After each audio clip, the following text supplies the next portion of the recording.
Hey guys, welcome back. We're finishing the last four chapters of Harry Potter and the Sorcerer's Stone, or at least hoping to try to finish the last four chapters, depending on how long they are. So let's get into it. I gotta move some stuff here. So let's get into it. We're starting on chapter 14. And I apologize, my camera was having some type of weird malfunction today, so it's just audio this time again. But anyways, we're on chapter 14, Norbert the Norwegian Ridgeback. Quirrell, however, must have been braver than he'd thought. In the weeks that followed, he did seem to be getting paler and thinner, but it didn't look as though he'd cracked yet. Every time they passed the third-floor corridor, Harry, Ron, and Hermione would press their ears to the door to check that Fluffy was still growling inside. Snape was sweeping about in his usual bad temper, which surely meant that the stone was still safe. Whenever Harry passed Quirrell these days, he gave him an encouraging sort of smile, and Ron had started telling people off for laughing at Quirrell's stutter. Hermione, however, had more on her mind than the Sorcerer's Stone. She had started drawing up study schedules and color-coding all her notes. Harry and Ron wouldn't have minded, but she kept nagging them to do the same.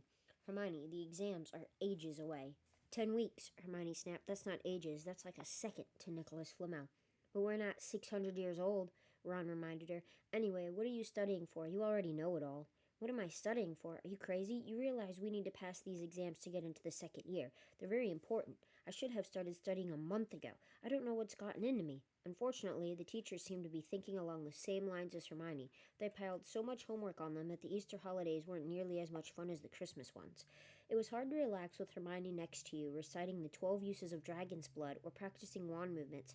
Moaning and yawning, Harry and Ron spent most of their free time in the library with her, trying to get through all their extra work. I'll never remember this, Ron burst out one afternoon, throwing down his quill and looking longingly out of the library window.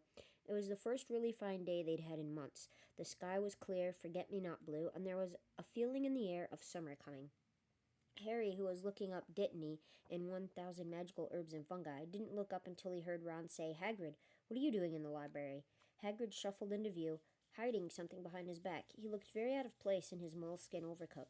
"Just looking," he said, in a shifty voice that got their interest at once. "And what are you lot up to?" He looked suddenly suspicious. "You're not still looking for Nicholas Flamel, are you?" "Oh, we found out who he is ages ago," said Ron impassively, "and we know what that dog's guarding. It's a sorcerer's Shh! Hagrid looked around quickly to see if anyone was listening. "Don't go shouting about it. What's the matter with you?" "There are a few things we wanted to ask you, as a matter of fact," said Harry, "about what's guarding the stone apart from Fluffy." "Shh!" said Hagrid again. "Listen, come and see me later. I'm not promising I'll tell you anything, mind, but don't go rabbiting about in here. Students aren't supposed to know. They'll think I've told you." "See you later, then," said Harry. Hagrid shuffled off. "What was he hiding behind his back?" said Hermione thoughtfully. "Do you think it had anything to do with the stone?" "I'm going to see what section he was in," said Ron, who'd had enough of working. He came back a minute later with a pile of books in his arms and slammed them down on the table. "Dragons," he whispered. Hagrid was looking up stuff about dragons. "Look at these. Dragon species of Great Britain and Ireland, from egg to inferno, a dragon keeper's guide. Hagrid's always wanted a dragon. He told me so the first time I ever met him," said Harry. "But it's against our laws," said Ron. "Dragon breeding was outlawed by the Warlocks Convention of 1709. Everyone knows that. It's hard to stop muggles from noticing us if we're keeping dragons in the back garden. Anyway, you can't tame dragons. It's dangerous. You should see the burns Charlie's got off wild ones in Romania." "But there aren't wild dragons in Britain," said Harry. "Of course there are," said Ron. "Common Welsh green and Hebridean blacks. The Ministry of Magic has a job hushing them up, I can tell you. Our kind have to keep putting spells on muggles who've spotted them to make them forget." "So what on earth's Hagrid up to?" said Hermione. When they knocked on the door of the gamekeeper's hut an hour later, they were surprised to see that all the curtains were closed. Hagrid called, "Who is it?" before he let them in, and then shut the door quickly behind them. It was stifling hot inside. Even though it was such a warm day, there was a blazing fire in the grate. Hagrid made them tea and offered them stout sandwiches, which they refused. "I wouldn't want a stout sandwich from Hagrid either. Them men be having some rock cakes that'll break your teeth. You end up with them sharp-ass teeth coming from a different dimension." "Yes," said Harry. "There was no point. Wait, hold on, let's see. So yeah, wanted to ask me something." "Yes," said Harry. "There was no point beating around the bush. We were wondering if you could tell us what's guarding the Sorcerer's Stone apart from Fluffy." Hagrid frowned at him. Of course I can't, he said. Number one, I don't know myself. Number two, you know too much already, so I wouldn't tell you if I could. That stone's here for a good reason. It was almost stolen out of Gringotts. I suppose you've worked that out and all. Beats me how you even knew about Fluffy. Oh, come on, Hagrid. You might not want to tell us, but you do know. You know everything that goes on around here, said Hermione in a warm, flattering voice. Hagrid's beard twitched, and they could tell he was smiling. We only wondered who had done the guarding, really, Hermione went on. We wondered who Dumbledore had trusted enough to help him, apart from you. Hagrid's chest swelled at these last words. Harry and Ron beamed at Hermione. Well, I don't suppose it could hurt to tell you that. Let's see. He borrowed Fluffy from me. Then some of the teachers did enchantments. Professor Sprout, Professor Flitwick, Professor McGonagall. He ticked them off on his fingers. Professor Quirrell, and Dumbledore himself did something, of course. Hang on, I've forgotten someone. Oh, yeah, Professor Snape. Snape? Yeah, you're not still on about that, are you? Look, Snape helped protect the stone. He's not about to steal it. Harry knew Ron and Hermione were thinking the same as he was. If Snape had been in on protecting the stone, it must have been easy to find out how the other teachers had guarded it. He probably knew everything, except, it seemed, Quirrell's spell and how to get past Fluffy. You're the only one who knows how to get past Fluffy, aren't you, Hagrid? Said Harry anxiously. And you wouldn't tell anyone, would you? Not even one of the teachers? Not a soul knows, except for me and Dumbledore, said Hagrid proudly. Well, that's something, Harry muttered to the others. Hagrid, can we have a window open? I'm boiling. Can't, Harry? Sorry, said Hagrid. Harry noticed him glance at the fire. Harry looked at it too. Hagrid, what's that? But he already knew what it was. In the very heart of the fire, underneath the kettle, was a huge black egg. Ah, said Hagrid, fiddling nervously with his beard. That's where did you get it, Hagrid? Said Ron, crouching over the fire to get a closer look at the egg. It must have cost you a fortune, wouldn't it? Said Hagrid. Last night, I was down in the village having a few drinks and got into a game of cards with a stranger. Think he was quite glad to get rid of it, to be honest. But what are you going to do with it when it's hatched? Said Hermione. Well, I've been doing some reading, said Hagrid, pulling a large book from under his pillow. Got this out of the library. Dragon breeding for pleasure and profit. It's a bit out of date, of course, but it's all in here. Keep the egg in the fire, 'cause their mothers breathe on 'em. See, and when it hatches, feed it on a bucket of brandy mixed with chicken blood every half hour. And see here, how to recognize different eggs. What I got there's a Norwegian Ridgeback. They're rare, them. He looked very pleased with himself, but Hermione didn't. Hagrid, you live in a wooden house, she said. But Hagrid wasn't listening. He was humming merrily as he stoked the fire. So now they had something else to worry about. What might happen to Hagrid if anyone found out he was hiding an illegal dragon in his hut? Wonder what it's like to have a peaceful life, Ron sighed as evening after evening they struggled through all the extra homework they were getting. Hermione had now started making study schedules for Harry and Ron, too, which was driving them nuts. Then, one breakfast time, Hedwig brought Harry another note from Hagrid. He had written only 2 words, "It's hatching." Ron wanted to skip herbology and go straight down to the hut. Hermione wouldn't hear of it. Hermione, how many times in our lives are we going to see a dragon hatching? We've got lessons. We'll get into trouble. And that's nothing to what Hagrid's going to be in when someone finds out what he's doing. Shut up, Harry whispered. Malfoy was only a few feet away, and he had stopped dead to listen. How much had he heard? Harry didn't like the look on Malfoy's face at all. Ron and Hermione argued all the way to herbology, and in the end Hermione agreed to run down to Hagrid's with the other 2 during morning break.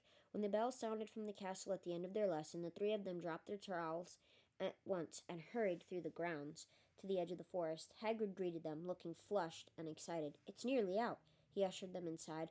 The egg was lying on the table. There were deep cracks in it. Something was moving inside. A funny clicking noise was coming from it. They all drew their chairs up to the table and watched with bated breath. All at once there was a scraping noise and the egg split open. The baby dragon flopped onto the table. It wasn't exactly pretty. Harry thought it looked like a crumpled black umbrella. Its spiny wings were huge compared to its skinny jet body. It had a long snout with wide nostrils, the stubs of horns, and bulging orange eyes. It sneezed. A couple of sparks flew out of its snout. "Isn't he beautiful?" Hagrid murmured. He reached out a hand to stroke the dragon's head. It snapped at his fingers, showing pointed fangs. "Bless him. Look, he knows his mommy," said Hagrid. "Hagrid," said Hermione, "how fast do Norwegian Ridgebacks grow exactly?" Hagrid was about to answer when the color suddenly drained from his face. He leapt to his feet and ran to the window. "What's the matter?" Someone was looking through the gap in the curtains. "It's a kid. He's running back up to the school." Harry bolted to the door and looked out. Even at a distance, there was no mistaking him. Malfoy had seen the dragon. Something about the smile lurking on Malfoy's face during the next week made Harry, Ron, and Hermione very nervous. They spent most of their free time in Hagrid's darkened hut trying to reason with him. "Just let him go," Harry urged. "Set him free." "I can't," said Hagrid. "He's too little. He'd die." They looked at the dragon. It had grown 3 times in length in just a week. Smoke kept furling out of its nostrils. Hagrid hadn't been doing his gamekeeping duties because the dragon was keeping him so busy. There were empty brandy bottles and chicken feathers all over the floor. "I've decided to call him Norbert," said Hagrid, looking at the dragon with misty eyes. "He really knows me now. Watch, Norbert. Norbert, where's Mommy?" "He's lost his marbles," Ron muttered in Harry's ear. "Hagrid," said Harry loudly, "give it 2 weeks and Norbert's going to be as long as your house. Malfoy could go to Dumbledore at any moment." Hagrid bit his lip. I know, I can't keep him forever, but I can't just dump him. I can't." Harry suddenly turned to Ron. "Charlie," he said. "You're losing it too," said Ron.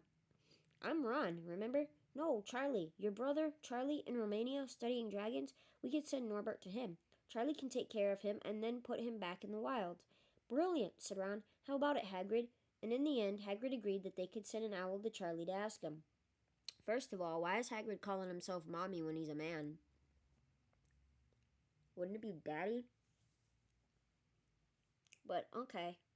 I mean, to each their own. The following week dragged by. Wednesday night found Hermione and Harry sitting alone in the common room long after everyone else had gone to bed. The clock on the wall had just chimed midnight when the portrait hole burst open. Ron appeared out of nowhere as he pulled off Harry's invisibility cloak. He had been down at Hagrid's hut helping him feed Norbert, who was now eating dead rats by the crate. "It bit me," he said, showing them his hand, which was wrapped in a bloody handkerchief. "I'm not going to be able to hold a quill for a week. I tell you, that dragon's the most horrible animal I've ever met. But the way Hagrid goes on about it, you'd think it was a fluffy little bunny rabbit. When it bit me, he told me off for frightening it, and when I left, he was singing it a lullaby." There was a tap on the dark window. "It's Hedwig," said Harry, hurrying to let her in. "She'll have Charlie's answer." The three of them put their heads together to read the note. "Dear Ron, how are you? Thanks for the letter. I'd be glad to take the Norwegian Ridgeback, but it won't be easy getting him here. I think the best thing will be to send him over with some friends of mine who are coming to visit me next week. Trouble is, they mustn't be seen carrying an illegal dragon. Could you get the Ridgeback up the tallest tower at midnight on Saturday? They can meet you there and take him away while it's still dark. Send me an answer as soon as possible. Love, Charlie." They looked at one another. "We've got the invisibility cloak," said Harry. "It shouldn't be too difficult. I think the cloak's big enough to cover 2 of us and Norbert." It was a mark of how bad the last week had been that the other two agreed with him. Anything to get rid of Norbert and Malfoy. There was a hitch. By the next morning, Ron's bitten hand had swollen to twice its usual size. He didn't know whether it was safe to go to Madame Pomfrey. Would she recognize a dragon bite? By the afternoon, though, he had no choice. The cut had turned a nasty shade of green. It looked as if Norbert's fangs were poisonous. Harry and Hermione rushed up to the hospital wing at the end of the day to find Ron in a terrible state in bed. "It's not just my hand," he whispered, "although that feels like it's about to fall off. Malfoy told Madame Pomfrey he wanted to borrow one of my books so he could come and have a good laugh at me. He kept threatening to tell her what really bit me. I've told her it was a dog, but I don't think she believes me. I shouldn't have hit him at the Quidditch match. That's why he's doing this." Harry and Hermione tried to calm Ron down. It'll all be over at midnight on Saturday," said Hermione, but this didn't soothe Ron at all. On the contrary, he sat bolt upright and broke into a sweat. "Midnight on Saturday," he said in a hoarse voice. "Oh no. Oh no, I've just remembered. Charlie's letter was in that book Malfoy took. He's going to know we're getting rid of Norbert." Harry and Hermione didn't get a chance to answer. Madame Pomfrey came over at that moment and made them leave, saying Ron needed sleep.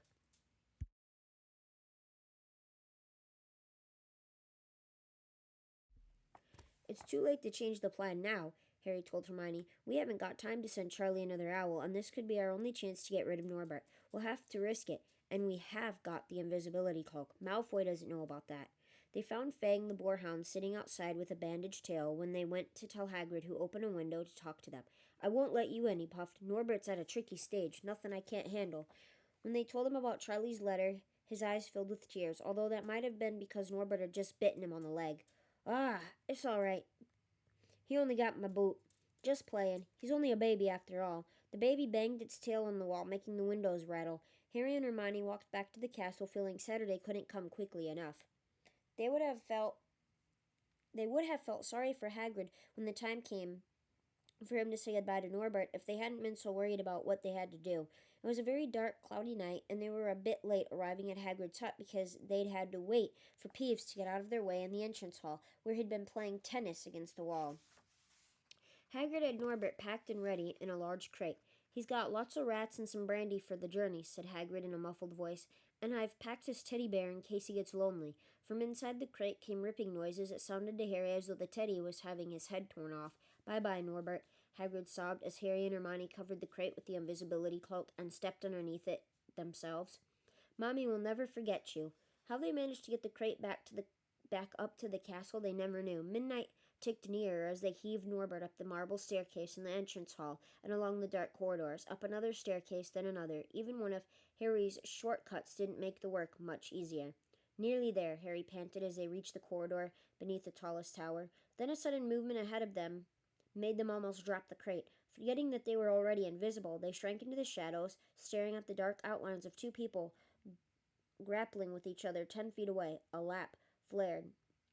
Professor McGonagall, in a tartan bathrobe and a hairnet, had Malfoy by the ear. "Detention," she shouted, "and 20 points from Slytherin, wandering around the middle of the night. How dare you?" "You don't understand, Professor. Harry Potter's coming. He's got a dragon." "What utter rubbish! How dare you tell such lies?" "Come on, I shall see Professor Snape about you, Malfoy."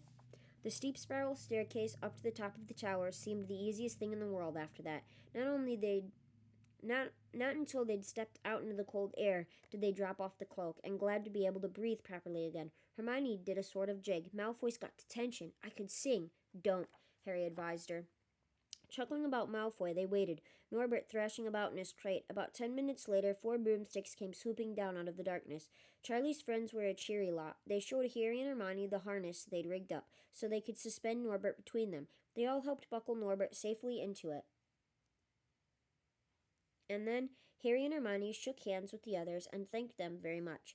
At last, Norbert was gone. They slipped back down the spiral staircase, their hearts as light as their hands, now that Norbert was off them. No more dragon, Malfoy in detention. What could spoil their happiness? The answer to that was waiting at the foot of the stairs as they stepped into the corridor. Filch's face loomed suddenly out of the darkness. "Well, well, well," he whispered. "We are in trouble." They'd left the invisibility cloak on top of the tower. How do you forget that? How do you forget that you had an invisibility cloak on and then, leave without it? I mean, I guess they're only, 10? Alright, Chapter 15, The Forbidden Forest. Things couldn't have been worse. Filch took them down to Professor McGonagall's study on the first floor, where they sat and waited without saying a word to each other. Hermione was trembling. Excuses, alibis, and wild cover-up stories chased each other around Harry's brain, each more feeble than the last. He couldn't see how they were going to get out of trouble this time. They were cornered. How could they have been so stupid as to forget the cloak? There's no reason on earth that Professor McGonagall would accept for their being out of bed and creeping around the school in the dead of night, let alone being up the tallest astronomy tower, which was out of bounds except for classes.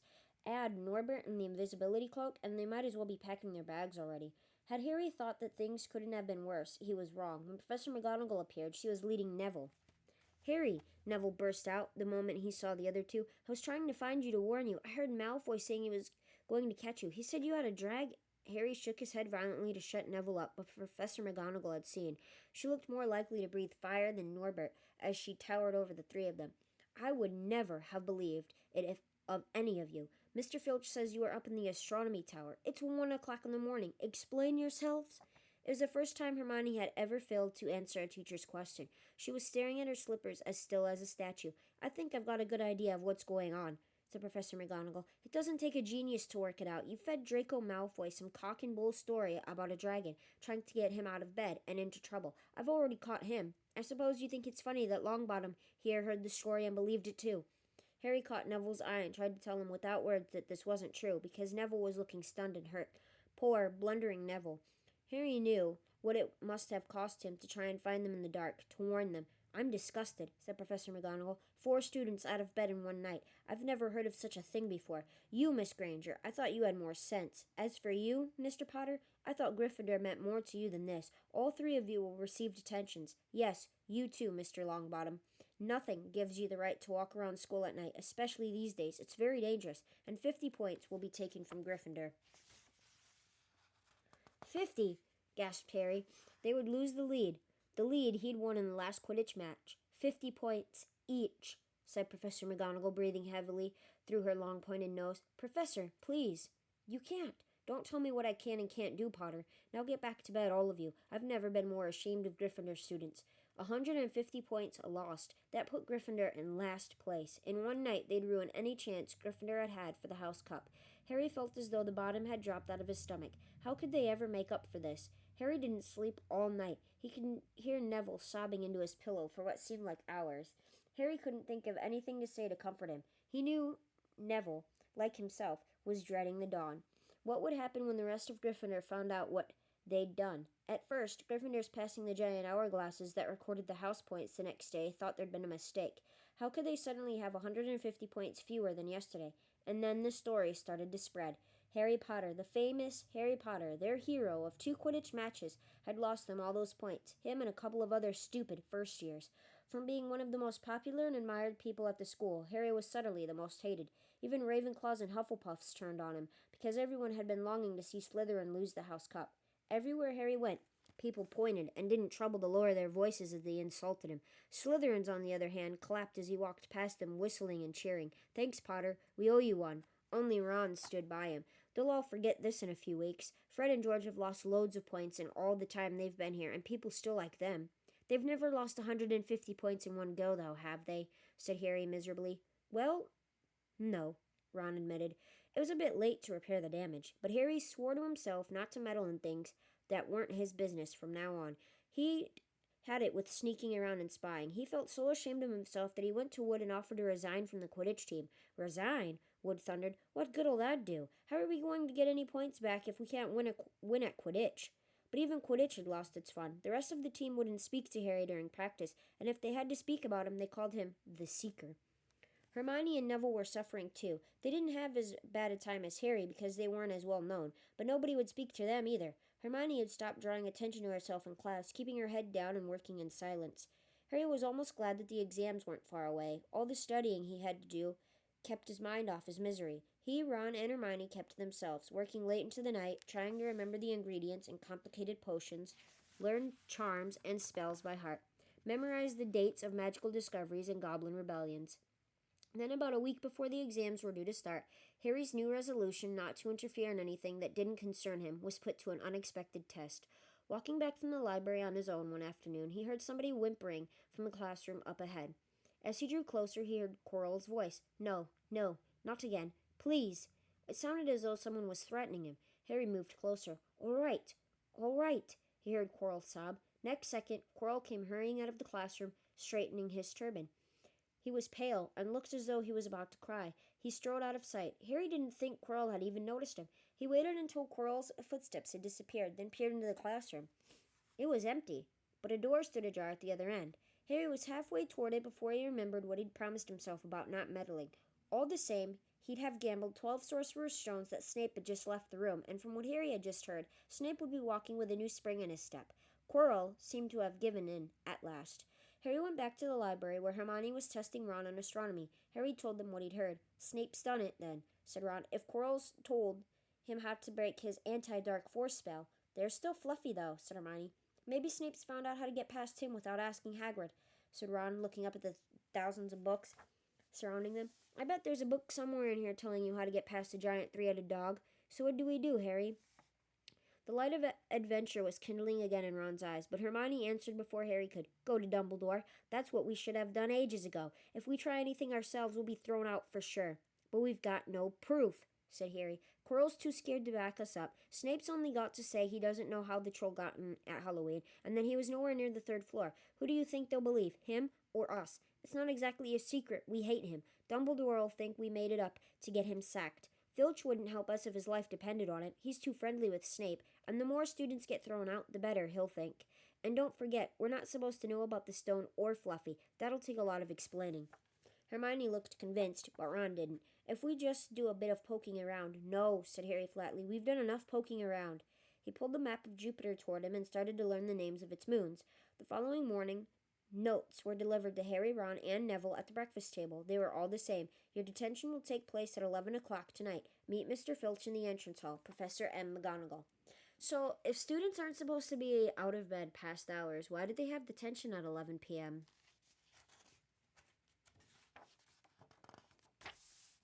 Just curious. I mean, What student has detention at 11 o'clock at night? That doesn't make any sense. It's a little suspicious to me.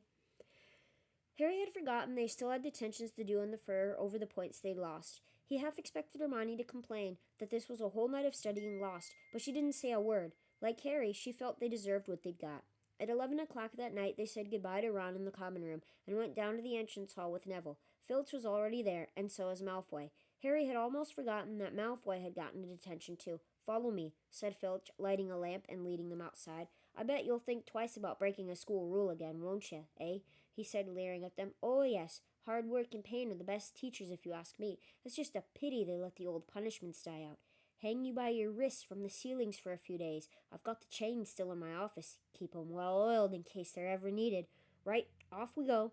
And don't think of running off now. It'll be worse for you if you do." They marched off across the dark grounds. Neville kept sniffing. Harry wondered what their punishment was going to be. It must be something really horrible, or Filch wouldn't be sounding so delighted. The moon was bright, but clouds scudding across it kept throwing them into the darkness. Ahead, Harry could see the lighted windows of Hagrid's hut. Then they heard a distant shout. "Is that you, Filch? Hurry up, I want to get started." Harry's heart rose. If they were going to be working with Hagrid, it wouldn't be so bad. His relief must have showed in his face because Filch said, "I suppose you think you'll be enjoying yourself with that oaf. Well, think again, boy. It's into the forest you're going, and I'm much mistaken if you'll all come out in one piece." At this, Neville let out a little moan, and Malfoy stopped dead in his tracks. "The forest?" he repeated, and he didn't sound quite as cool as usual. "We can't go in there at night. There's all sorts of things in there. Werewolves, I heard." Neville clutched the sleeve of Harry's robe and made a choking noise. "That's your problem, isn't it?" said Filch, his voice cracking with glee. "Should have thought of them werewolves before you got in trouble, shouldn't you?" Hagrid came striding toward them out of the dark, Fang at his heel. He was carrying his large crossbow, and a quiver of arrows hung over his shoulder. "About time," he said. "I've been waiting for half an hour already." "All right, Harry, Hermione. I shouldn't be too friendly to them, Hagrid," said Filch coldly. "They're here to be punished, after all." "That's why you're late, is it?" said Hagrid, frowning at Filch. "Been lecturing them? It's not your place to do that. You've done your bit. I'll take over from here." "I'll be back at dawn," said Filch, "for what's left of them," he added nastily, and he turned and started back towards the castle, his lamp bobbing away in the darkness. Malfoy now turned to Hagrid. "I'm not going in that forest," he said, and Harry was pleased to hear the note of panic in his voice. Hold on, let me see who's blowing up my phone here.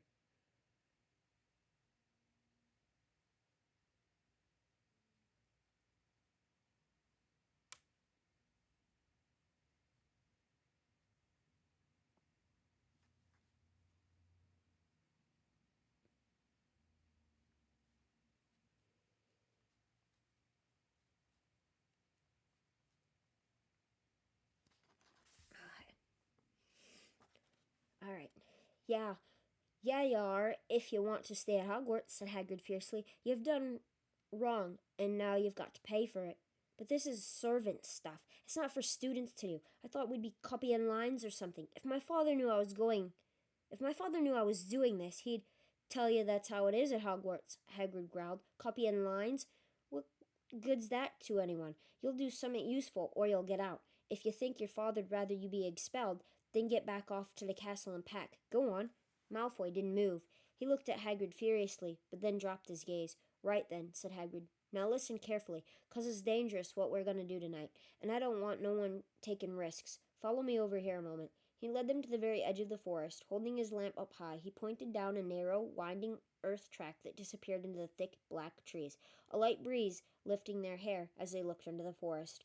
"Look there," said Hagrid. "See that stuff shining on the ground? Silvery stuff? That's unicorn blood. There's a unicorn in there been hurt badly by something. This is the second time in a week. I found one dead last Wednesday. We're going to try and find the poor thing. We might have to put it out of its misery." "And what if whatever hurt the unicorn finds us first?" said Malfoy, unable to keep the fear out of his voice. "There's nothing that lives in the forest that'll hurt you if you're with me or Fang," said Hagrid, "and keep to the path. Right now, we're going to split into two parties and follow the trail in different directions. There's blood all over the place. It must have been staggering around since last night at least." "I want Fang," said Malfoy quickly, looking at Fang's long teeth. "All right, but I warn you he's a coward," said Hagrid. "So me, Harry, and Hermione'll go on one way, and Draco, Neville, and Fang will go the other. Now, if any of us finds the unicorn, we'll send up green sparks, right?" Get your wands out and practice now. That's it. And if anyone gets in trouble, send up red sparks, and we'll all come and find you. So be careful. Let's go." The forest was black and silent. A little way into it, they reached a fork in the earth path, and Harry, Hermione, and Hagrid took the left path while Malfoy, Neville, and Fang took the right. They walked in silence, their eyes on the ground. Every now and then a ray of moonlight through the branches above lit a spot of silver blue blood on the fallen leaves. Harry saw that Hagrid looked very worried. Could a werewolf be killing the unicorns?" Harry asked. "No, not fast enough," said Hagrid. "It's not easy to catch a unicorn. They're powerful magic creatures. I never knew one to be hurt before." They walked past a mossy tree stump. Harry could hear running water. There must be a stream somewhere close by. There was still spots of unicorn blood here and there along the winding path. "You all right, Hermione?" Hagrid whispered. "Don't worry. It can't have gotten far if it's this badly hurt, and then we'll be able to get behind that tree." Hagrid seized Harry and Hermione and hoisted them off the path behind a towering oak. He pulled out an arrow and fitted it into his crossbow, raising it ready to fire. The three of them listened. Something was slithering over dead leaves nearby. It sounded like a cloak trailing along the ground. Hagrid was squinting up the dark path, but after a few seconds the sound faded away. "I knew it," he murmured. "There's something in here that shouldn't be." "A werewolf?" Harry suggested. "That wasn't no werewolf, and it wasn't no unicorn either," said Hagrid grimly. "Right, follow me. But careful now." They walked more slowly, ears straining for the faintest sound. Suddenly, in a clearing ahead, something definitely moved. "Who's there?" Hagrid called. "Show yourself. I'm armed." And into the clearing came, was it a man or a horse? To the waist, a man, with red hair and beard, but below that was a horse's gleaming chestnut body with a long, reddish tail. Harry and Hermione's jaws dropped. "Oh, it's you, Ronan," said Hagrid in relief. "How are you?" He walked forward and shook the centaur's hand. "Good evening to you, Hagrid," said Ronan. He had a deep, sorrowful voice. "Were you going to shoot me?" "Can't be too careful, Ronan," said Hagrid, patting his crossbow. "There's something bad loose in this forest. This is Harry Potter and Hermione Granger, by the way, students up at the school, and this is Ronan, you two. He's a centaur." "We'd noticed," said Hermione faintly. "Good evening," said Ronan. "Students, are you? And do you learn much up at the school?" A bit," said Hermione timidly. "A bit. Well, that's something." Ronan sighed. He flung back his head and stared at the sky. "Mars is bright tonight." "Yeah," said Hagrid, glancing up too. "Listen, I'm glad we've run into you, Ronan, 'cause there's a unicorn been hurt. You seen anything?" Ronan didn't answer immediately. He stared unblinkingly upward and then sighed again. "Always the innocent are the first victims," he said. "So it has been for ages past. So it is now." "Yeah," said Hagrid. "But have you seen anything, Ronan? Anything unusual?" "Mars is bright tonight," Ronan repeated while Hagrid watched him impatiently. "Unusually bright." "Yeah, but I was meaning anything unusual a bit nearer home," said Hagrid. "So you haven't noticed anything strange?" Yet again, Ronan took a while to answer. At last, he said, "The forest hides many secrets." A movement in the trees behind Ronan made Hagrid raise his bow again, but it was only a second centaur, black-haired and bodied and wilder looking than Ronan. "Hello, Bane," said Hagrid. "All right. Good evening, Hagrid. I hope you are well." "Well enough. Look, I've just been asking Ronan, you seen anything odd in here lately? There's a unicorn been injured. Would you know anything about it?" Bane walked over to stand next to Ronan. He looked skyward. "Mars is bright tonight," he said simply. "We've heard," said Hagrid grumpily. "Well, if either of you do see anything, let me know, won't you? We'll be off then." Harry and Hermione followed him out of the clearing, staring over their shoulders at Ronan and Bane until the trees blocked their view. "Never," said Hagrid irritably, "try and get an answer and try and get a straight answer out of a centaur. Ruddy stargazers, not interested in anything closer in the moon." "Are there many of them in here?" asked Hermione. "Oh, a fair few. Keep themselves to themselves mostly, but they're good enough about turning up if ever I want a word. They're deep, mind. Centaurs, they know things, just don't let on much." "Do you think that was a centaur we heard earlier?" said Harry. Did that sound like hooves to you?" "Nah. If you ask me, that was what's been killing the unicorns. Never heard anything like it before." They walked on through the dense, dark trees. Harry kept looking nervously over his shoulder. He had the nasty feeling they were being watched. He was very glad they had Hagrid and his crossbow with them. They had just passed a bend in the path, when Hermione grabbed Hagrid's arm. "Hagrid, look! Red sparks. The others are in trouble." "You two wait here," Hagrid shouted. "Stay on the path. I'll come back for you." They heard him crashing away through the undergrowth and stood looking at each other, very scared, until they couldn't hear anything but the rustling of leaves around them. "You don't think they've been hurt, do you?" whispered Hermione. "I don't care if Malfoy has, but if something's got Neville, it's our fault he's here in the first place." The minutes dragged by. Their ears seemed sharper than usual. Harry seemed to be picking up every sigh of the wind, every cracking twig. What was going on? Where were the others? You know what's crazy is when you're in a quiet room all to yourself, you start hearing things you never thought you'd hear before. You all of a sudden have that bat sense of hearing. And then when you're in a crowded room of people, you can't hear shit. At last, a great crunching noise announced Hagrid's return. Malfoy, Neville, and Fang were with him. Hagrid was fuming. Malfoy, it seemed, had sneaked up behind Neville and grabbed him as a joke. Neville had panicked and sent up the sparks. "We'll be lucky to catch anything now with the racket you two are making." "Right, we're changing groups. Neville, you stay with me and Hermione. Harry, you go with Fang and this idiot." "I'm sorry," Hagrid added in a whisper to Harry, "but he'll have a harder time frightening you, and we've got to get this done." So Harry set off into the heart of the forest with Malfoy and Fang. They walked for nearly half an hour, deeper and deeper into the forest, until the path became almost impossible to follow because the trees were so thick. Harry thought the blood seemed to be getting thicker. There were splashes on the roots of a tree, as though the poor creature had been thrashing around in pain close by. Harry could see a clearing ahead, through the tangled branches of an ancient oak. "Look," he murmured, holding out his arm to stop Malfoy. Something bright white was gleaming on the ground. They inched closer. It was the unicorn, all right. And it was dead. Harry had never seen anything so beautiful and sad. Its long, slender legs were stuck out at odd angles where it had fallen, and its mane was spread pearly white on the dark leaves. Harry had taken one step toward it when a slithering sound made him freeze where he stood. A bush on the edge of the clearing quivered. Then, out of the shadows, a hooded figure came crawling across the ground like some stalking beast. Harry, Malfoy, and Fang stood transfixed. The cloaked figure reached the unicorn, lowered its head over the wound in the animal's side, and began to drink its blood. "Ah!" Malfoy let out a terrible scream and bolted. So did Fang. The hooded figure raised its head and looked right at Harry. Unicorn blood was dribbling down its front. It got to its feet and came swiftly toward Harry. He couldn't move for fear. Then a pain like he'd never felt before pierced his head. It was as though his scar were on fire. Half blinded, he staggered backward. He heard hooves behind him, galloping, and something jumped clean over Harry, charging at the figure. The pain in Harry's head was so bad he fell to his knees. It took a minute or two to pass. When he looked up, the figure had gone. A centaur was standing over him, not Ronan or Bane. This one looked younger. He had white blonde hair and a palomino body. "Are you all right?" said the centaur, pulling Harry to his feet. "Yes, thank you." "What was that?"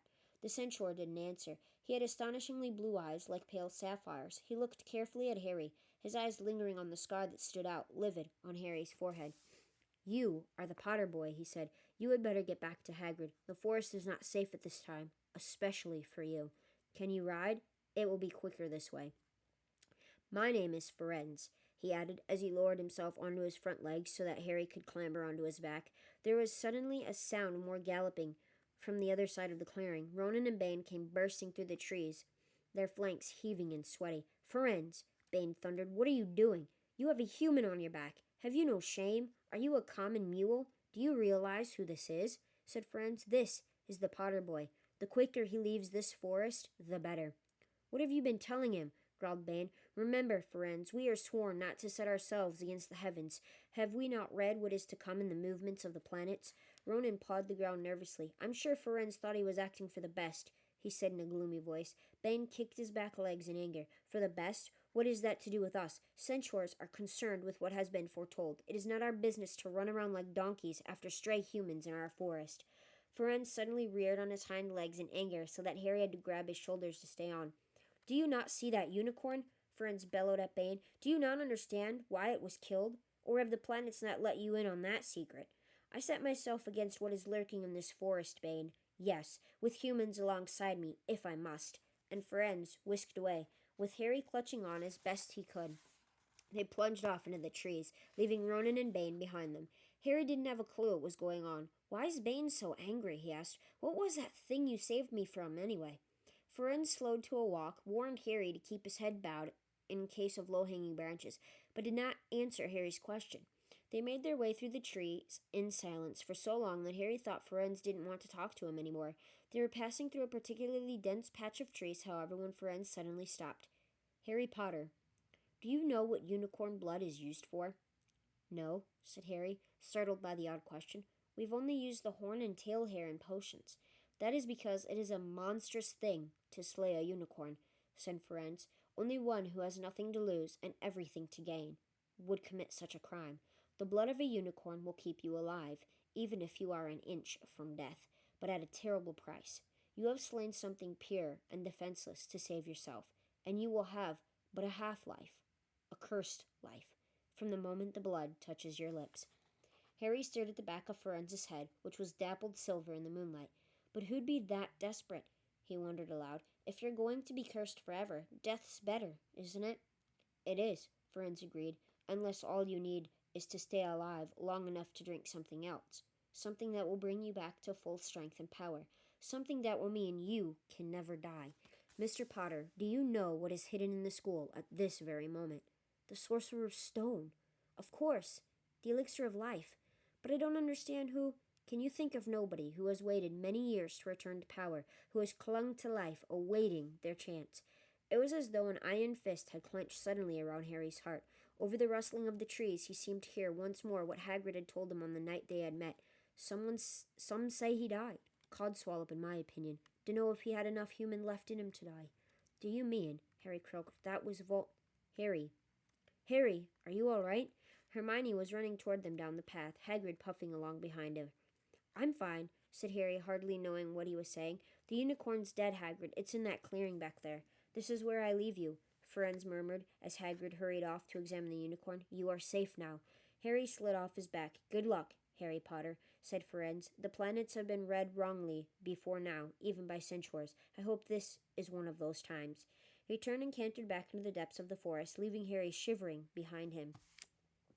Ron had fallen asleep in the dark common room, waiting for them to return. He shouted something about Quidditch fouls when Harry roughly shook him awake.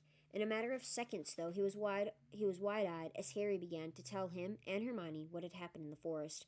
Harry couldn't sit down. He paced up and down in front of the fire. He was still shaking. "Snape wants the stone for Voldemort, and Voldemort's waiting in the forest. And all this time we thought Snape just wanted to get rich." "Stop saying the name," said Ron in a terrified whisper, as if he thought Voldemort could hear them.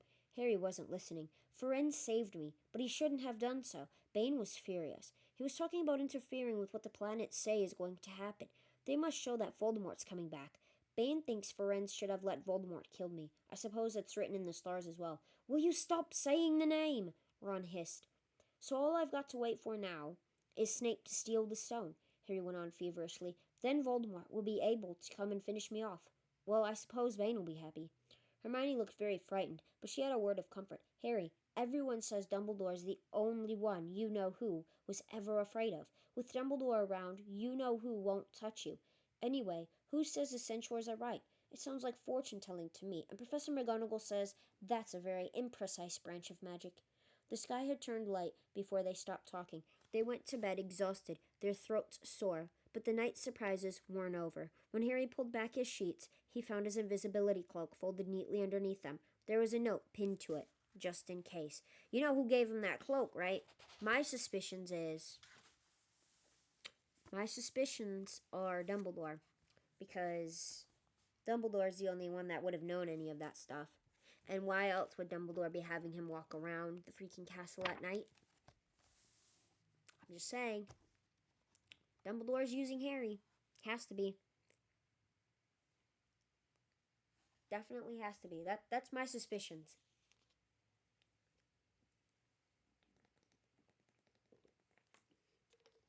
Let me know what y'all's suspicions are.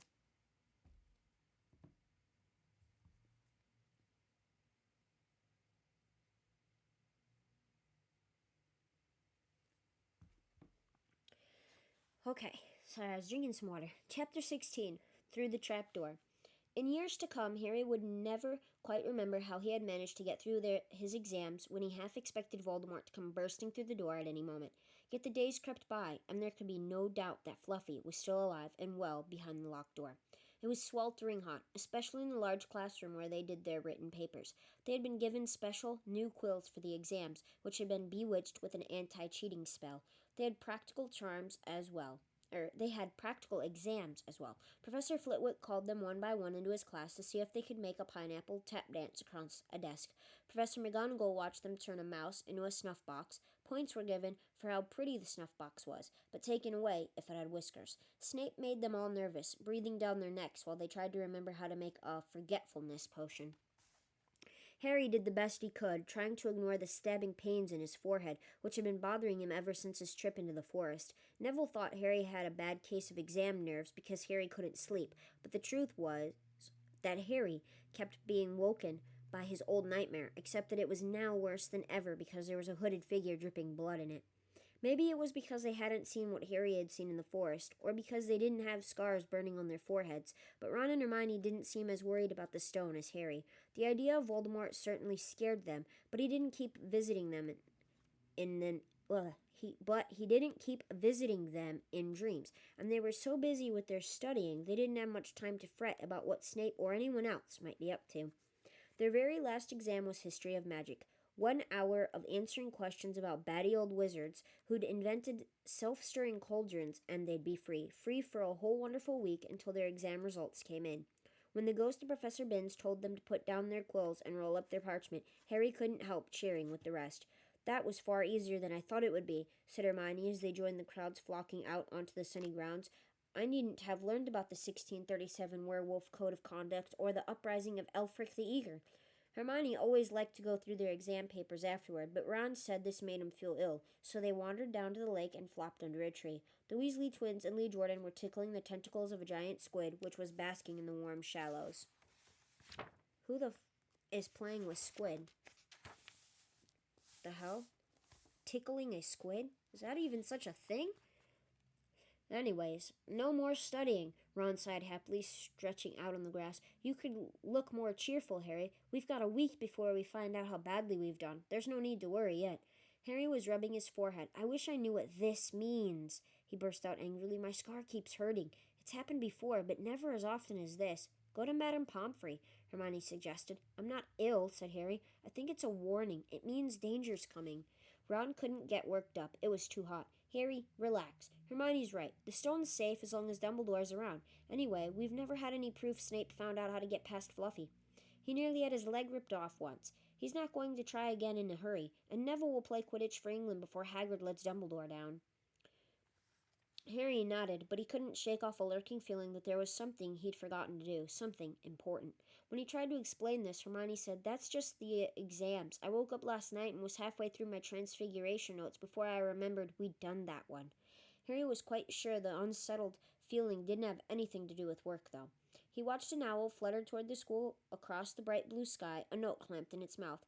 Hagrid was the only one who ever sent him letters. Hagrid would never betray Dumbledore. Hagrid would never tell anyone how to get past Fluffy. Never. But Harry suddenly jumped to his feet.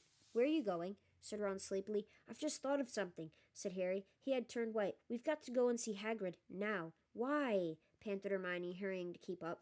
"Don't you think it's a bit odd," said Harry, scrambling up the grassy slope, "that what Hagrid wants more than anything else is a dragon, and a stranger turns up who just happens to have an egg in his pocket? How many people wander around with a dragon eggs if it's against wizard law? Lucky they found Hagrid, don't you think? Why didn't I see it before?"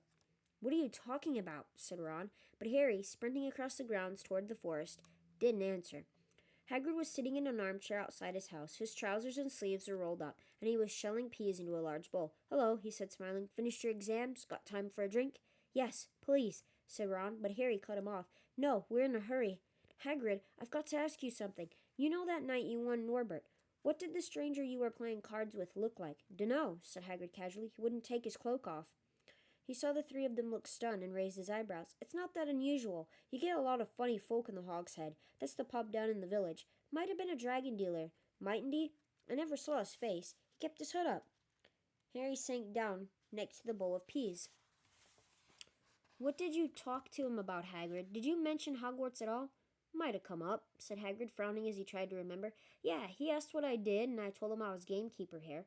He asked a bit about the sort of creatures I look after, so I told him, and I said what I'd always really wanted was a dragon. And then, I can remember too well, 'cause he kept buying me drinks. Let's see.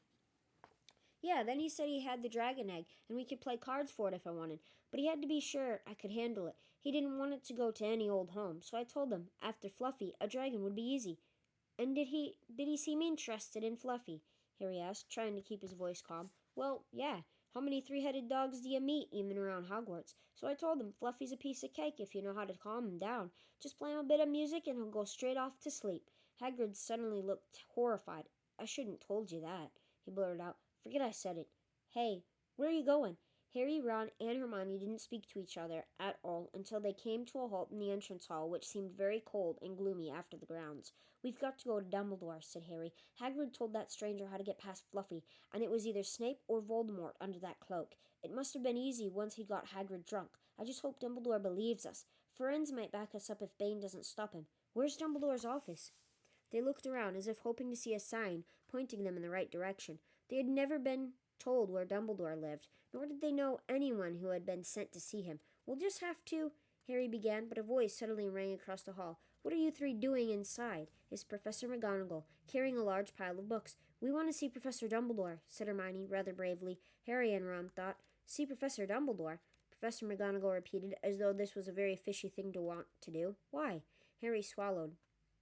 Now what? It's sort of a secret, he said, but he wished at once he hadn't because Professor McGonagall's nostrils flared. Professor Dumbledore left 10 minutes ago, she said coldly. He received an urgent owl from the Ministry of Magic and flew off for London at once. He's gone, said Harry frantically. Now? Professor Dumbledore is a very great wizard, Potter. He has many demands on his time, but this is important. Something you have to say is more important than the Ministry of Magic, Potter. Look, said Harry, throwing caution to the winds. Professor, it's about the Sorcerer's Stone. Whatever Professor McGonagall had expected, it wasn't that. The books she was carrying tumbled out of her arms, but she didn't pick them up. How do you know? She spluttered. Professor, I think I know that someone's going to try and steal the stone. I've got to talk to Professor Dumbledore. She eyed him with a mixture of shock and suspicion. Professor Dumbledore will be back tomorrow, she said finally. I don't know how you found out about the stone, but rest assured, no one can possibly steal it. It's too well protected. But Professor, Potter, I know what I'm talking about, she said shortly. She bent down and gathered up the fallen books. I suggest you all go back outside and enjoy the sunshine. But they didn't. It's tonight, said Harry, once he was sure Professor McGonagall was out of earshot. Snape's going through the trapdoor tonight. He's found out everything he needs, and now he's got Dumbledore out of the way. He sent that note. I bet the Ministry of Magic will get a real shock when Dumbledore turns up. But what can we...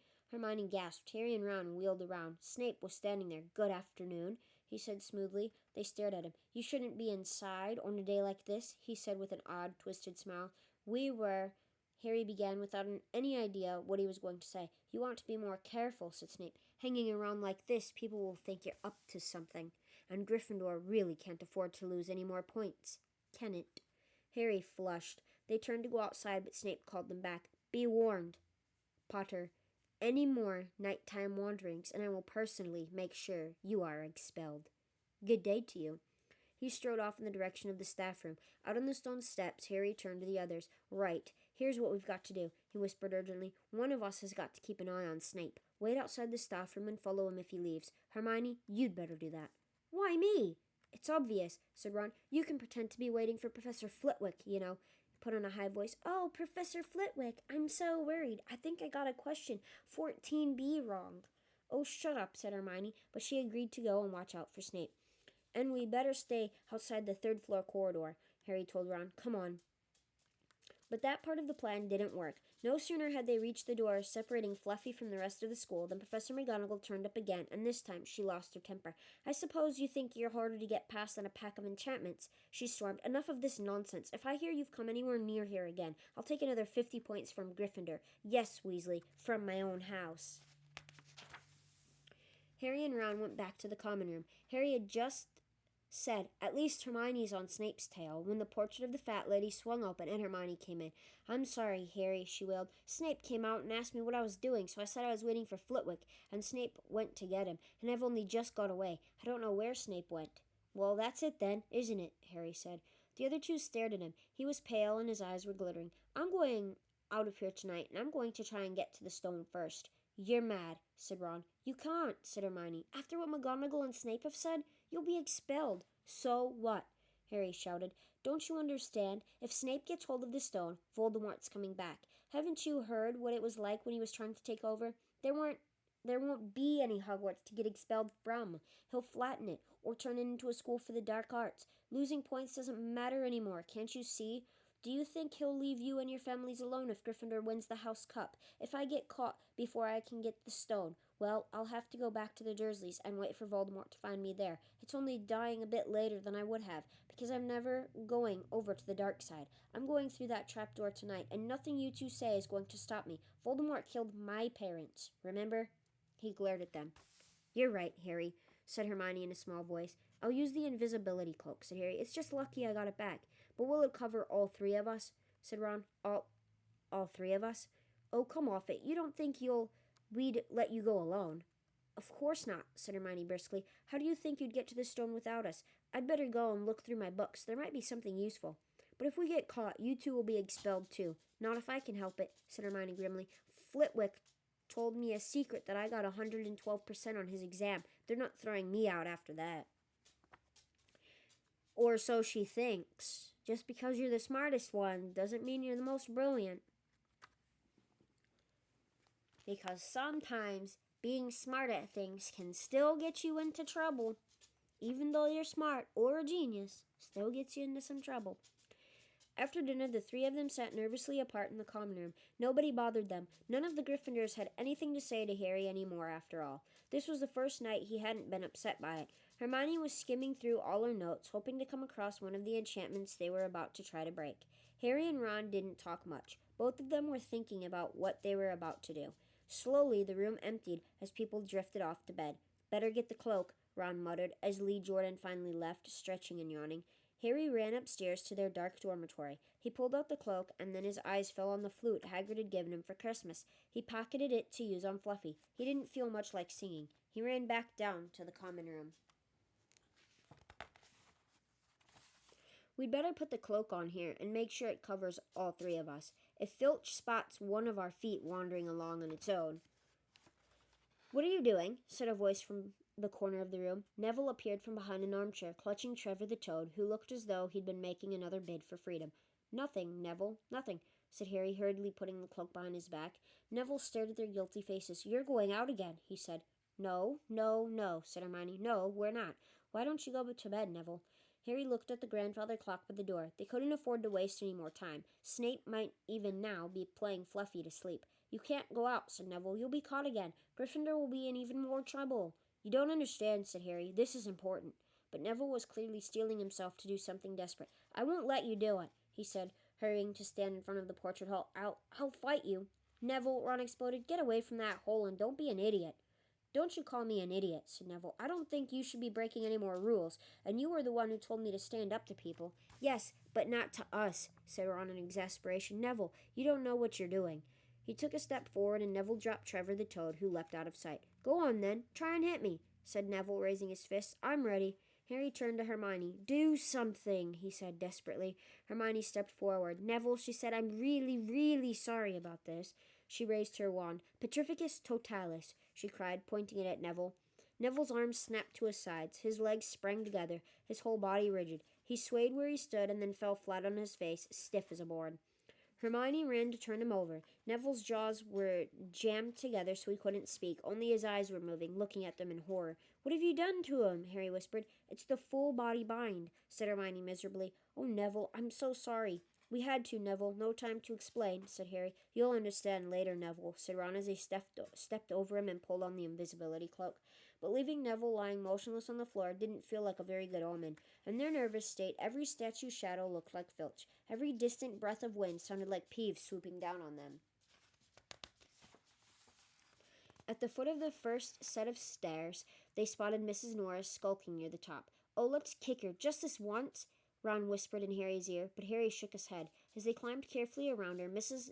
Norris turned her lamp-like eyes on them and didn't do anything. They didn't meet anyone else until they reached the staircase up to the third floor. Peeves was bobbing halfway up, loosening the carpet so that people would trip. Who's there? He said suddenly as they climbed toward him. He narrowed his wicked black eyes. No, you're there, even if I can't see you. Are you a ghoulie, a ghostie, or a wee student beastie? He rose up in the air and floated there, squinting at them. Should call Filch, I should, if something's a-creeping around unseen. Harry had a sudden idea. Peeves, he said in a hoarse voice. "The Bloody Baron has his own reasons for being invisible." Peeves almost fell out of the air in shock. He caught himself in time and hovered about a foot off the stairs. "So sorry, your bloodiness, Mr. Baron, sir," he said greasily. My mistake. I didn't see you. Of course I didn't. You're invisible. Forgive old Peeves his little joke, sir." "I have business here, Peeves," croaked Harry. "Stay away from this place tonight." "I will, sir. I most certainly will," said Peeves, rising up in the air again. "Hope your business goes well, Baron. I'll not bother you." And he scooted off. "Brilliant, Harry," whispered Ron. A few seconds later they were there, outside the third-floor corridor, and the door was already ajar. "Well, there you are," Harry said quietly. "Snape's already got past Fluffy." Seeing the open doors somehow seemed to impress upon all three of them what was facing them. Underneath the cloak, Harry turned to the other two. "If you want to go back, I won't blame you," he said. "You can take the cloak. I won't need it now." "Don't be stupid," said Ron. "We're coming," said Hermione. Harry pushed the door open. As the door creaked, low, rumbling growls met their ears. All three of the dogs' noses sniffed madly in their direction, even though it couldn't see them. "What's that at its feet?" Hermione whispered. "Looks like a harp," said Ron. "Snape must have left it there." "It must wake up the moment you stop playing," said Harry. "Well, here goes." He put Hagrid's flute to his lips and blew. It wasn't really a tune, but from the first note the beast's eyes began to droop. Harry hardly drew breath. Slowly the dog's growls ceased. It tottered on its paws and fell to its knees, then slumped to the ground, fast asleep. "Keep playing," Ron warned Harry as they slipped out of the cloak and crept toward the trapdoor. They could feel the dog's hot, smelly breath as they approached the giant heads. "I think we'll be able to pull the door open," said Ron, peering over the dog's back. "Want to go first, Hermione?" "No, I don't." "All right." Ron gritted his teeth and stepped carefully over the dog's legs. He bent and pulled the ring of the trapdoor, which swung up and open. "What can you see?" Hermione said anxiously. "Nothing. Just black. There's no way of climbing down. We'll just have to drop." Harry, who was still playing the flute, waved at Ron to get his attention and pointed at himself. "Do you want to go first?" "Are you sure?" said Ron. "I don't know how deep this thing goes. Give the flute to Hermione so she can keep him asleep." Harry handed the flute over. In the few seconds' silence, the dog growled and twitched. But the moment Hermione began to play, it fell back into its deep sleep. Harry climbed over it and looked down through the trapdoor. There was no sign of the bottom. He lowered himself through the hole until he was hanging on by his fingertips. Then he looked up at Ron and said, "If anything happens to me, don't follow. Go straight to the Owlery and send Hedwig to Dumbledore, right?" "Right," said Ron. "See you in a minute, I hope." And Harry let go. Cold, damp air rushed past him as he fell down, down, down, and flump. With a funny, muffled sort of thump, he landed on something soft. He sat up and felt around, his eyes not used to the gloom. It felt as though he was sitting on some sort of plant. "It's okay," he called up to the light, the size of a postage stamp, which was the open trapdoor. "It's a soft landing. You can jump." Ron followed right away. He landed, sprawled next to Harry. "What's this stuff?" were his first words. "Dunno, some sort of plant thing. I suppose it's here to break the fall. Come on, Hermione." The distant music stopped. There was a loud bark from the dog, but Hermione had already jumped. She landed on Harry's other side. "We must be miles under the school," she said. "Lucky this plant thing's here, really," said Ron. "Lucky," shrieked Hermione. "Look at you both." She leapt up and struggled toward a damp wall. She had to struggle because the moment she had landed, the plant had started to twist snake-like tendrils around her ankles. As for Harry and Ron, their legs had already been bound tightly in long creepers without their noticing. Hermione had managed to free herself before the plant got a firm grip on her. Now she watched in horror as the two boys fought to pull the plant off them. But the more they strained against it, the tighter and faster the plant wound around them. "Stop moving!" Hermione ordered them. "I know what this is. It's a devil's snare." "Oh, I'm so glad we know what it's called. That's a great help," said Ron, leaning back, trying to stop the plant from curling around his neck. "Shut up. I'm trying to remember how to kill it," said Hermione. "Well, hurry up. I can't breathe." Harry gasped, wrestling with it as it curled around his chest. "Devil's snare, devil's snare. What did Professor Sprout say? It's like the dark and the damp." "So light a fire," Harry choked. "Yes, of course, but there's no wood," Hermione cried, wringing her hands. "Have you gone mad?" Ron bellowed. "Are you a witch or not?" "Oh, right," said Hermione, and she whipped out her wand, waved it, muttered something, and sent a jet of the same blue bell flame she had used on Snape at the plant. In a matter of seconds, the two boys felt it loosening its grip as it cringed away from the light and warmth. Wiggling and flailing, it unraveled itself from their bodies, and they were able to pull free. "Lucky you pay attention to herbology, Hermione," said Harry as he joined her by the wall, wiping sweat off his face. "Yes," said Ron, "and lucky Harry doesn't lose his head in a crisis. There's no wood. Honestly. This way, said Harry, pointing down a stone passageway, which was the only way forward. All they could hear, apart from their footsteps, was a gentle drip of water trickling down the walls. The passageway sloped downward, and Harry was reminded of Gringotts, with an unpleasant jolt of the heart. He remembered the dragons said to be guarding vaults in the Wizard's Bank. If they met a dragon, a fully grown dragon, Norbert had been bad enough. Can you hear something? Ron whispered. Harry listened. A soft rustling and clinking sound to be coming from up ahead. Do you think it's a ghost? I don't know. Sounds like wings to me. There's light ahead. I can see something moving. They reached the end of the passageway and saw before them a brilliantly lit chamber, its ceiling arching high above them. It was full of small, jewel-bright birds, fluttering and tumbling all around the room. On the opposite side of the chamber was a heavy wooden door. Do you think they'll attack us if we cross the room? Said Ron. Probably, said Harry. They don't look very vicious, but I suppose if they all swoop down at once. Well, there's no other choice. I'll run. He took a deep breath, covered his face with his arms, and sprinted across the room. He expected to feel sharp beaks and claws tearing at him any second, but nothing happened. He reached the door untouched. He pulled the handle, but it was locked. The other two followed him. They tugged and heaved at the door, but it wouldn't budge, not even when Hermione tried her Alohomora charm. Now what? Said Ron. These birds. They can't be here just for decoration, said Hermione. They watched the birds soaring overhead, glittering. Glittering? They're not birds, Harry said suddenly. They're keys. Winged keys. Look carefully. So that must mean... He looked around the chamber while the other two squinted up at the flock of keys. Yes, look, broomsticks. We've got to catch the key to the door.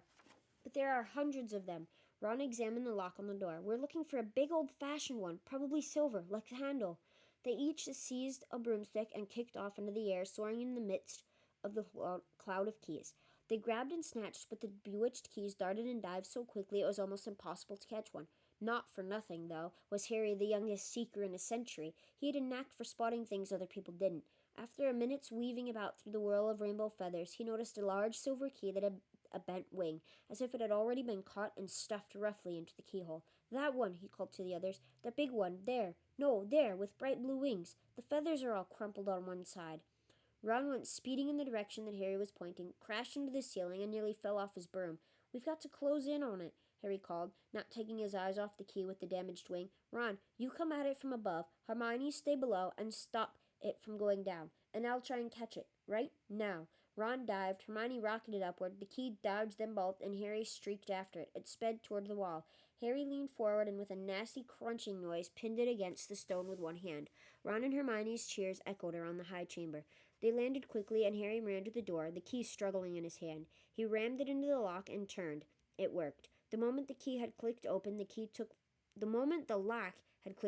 key took flight again, looking very battered now that it had been caught twice. Ready?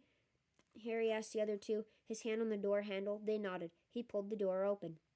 The next chamber was so dark they couldn't see anything at all, but as they stepped into it, light suddenly flooded the room to reveal an astonishing sight. They were standing on the edge of a huge chessboard, behind the black chessmen, which were all taller than they were, and carved from what looked like black stone. Facing them, way across the chamber, were the white pieces. Harry, Ron, and Hermione shivered slightly. The towering white chessmen had no faces. Now what do we do? Harry whispered. It's obvious, isn't it? Said Ron. We've got to play our way across the room. Behind the white pieces, they could see another door. How? Said Hermione nervously. I think, said Ron, we're going to have to be chessmen. He walked up to a black knight and put his hand out to touch the knight's horse. At once, the stone sprang to life. The horse pawed the ground, and the knight turned its helmeted head to look down at Ron. Do we, have to join you to get across? The Black Knight nodded. Ron turned to the other two. This needs thinking about, he said. I suppose we've got to take the place of 3 of the black pieces. Harry and Hermione stayed quiet, watching Ron think. Finally, he said, Now don't be offended or anything, but neither of you are that good at chess. We're not offended, said Harry quickly. Just tell us what to do. Well, Harry, you take the place of that bishop, and Hermione, you go next to him instead of that castle. What about you? I'm going to be a knight, said Ron. The chessmen seemed to have been listening, because at these words, a knight, a bishop, and a castle turned their backs on the white pieces and walked off the board, leaving 3 empty squares that Harry, Ron, and Hermione took. White always plays first in chess, said Ron, peering across the board. Yes, look. A white pawn and moved forward 2 squares. Ron started to direct the black pieces. They moved silently wherever he sent them. Harry's knees were trembling. What if they lost? Harry moved diagonally 4 squares to the right. Their first real shot came when the other knight was taken. The White Queen smashed him to the floor and dragged him off the board, where he lay quite still, face down. Had to let that happen, said Ron, looking shaken. Leaves you free to take that bishop. Hermione, go on. Every time one of their men was lost, the white pieces showed no mercy. Soon there was a huddle of limp black players slumped along the wall. Twice, Ron only just noticed in time that Harry and Hermione were in danger. He himself darted around the board, taking almost as many white pieces as they had lost black ones. We're nearly there, he muttered suddenly. Let me think. Let me think. The White Queen turned her blank face toward him. Yes, said Ron softly. It's the only way. I've got to be taken. No, Harry and Hermione shouted. That's chess, snapped Ron. You've got to make some sacrifices. I take one step forward, and she'll take me. That leaves you free to checkmate the king, Harry. But do you want to stop Snape or not? Ron, look, if you don't hurry up, he'll already have the stone. There is no alternative. Ready? Ron called, his face pale but determined. Here I go. Now don't hang around once you've won. He stepped forward, and the White Queen pounced. She struck Ron hard across the head with her stone arm, and he crashed to the floor. Hermione screamed but stayed on her square. The White Queen dragged Ron to one side. He looked as if he'd been knocked out. Shaking, Harry moved 3 spaces to the left. The White King took off his crown and threw it at Harry's feet. They had won. The chessmen parted and bowed, leaving the door ahead clear. With one last desperate look back at Ron, Harry and Hermione charged through the door and up the next passageway. What if He'll be all right, said Harry, trying to convince himself. What do you reckon's next? We've had Sprouts, that was the devil's snare. Flitwick must have put charms on the keys. McGonagall transfigured the chessmen to make them alive. That leaves Quirrell, Spell, and Snape's. They had reached another door. All right, Harry whispered. Go on. Harry pushed it open. A disgusting smell filled their nostrils, making both of them pull their robes up over their noses. Eyes watering, they saw flat on the floor in front of them a troll even larger than the one they had tackled, out cold with a bloody lump on its head. I'm glad we didn't have to fight that one, Harry whispered as he stepped carefully over one of its massive legs. Come on, I can't breathe. He pulled open the next door, both of them hardly daring to look at what came next. But there was nothing very frightening in here, just a table with 7 differently shaped bottles standing out in a line. Snape's, said Harry. What do we have to do? They stepped over the threshold, and immediately a fire sprang up behind them in the doorway. It wasn't ordinary fire either. It was purple.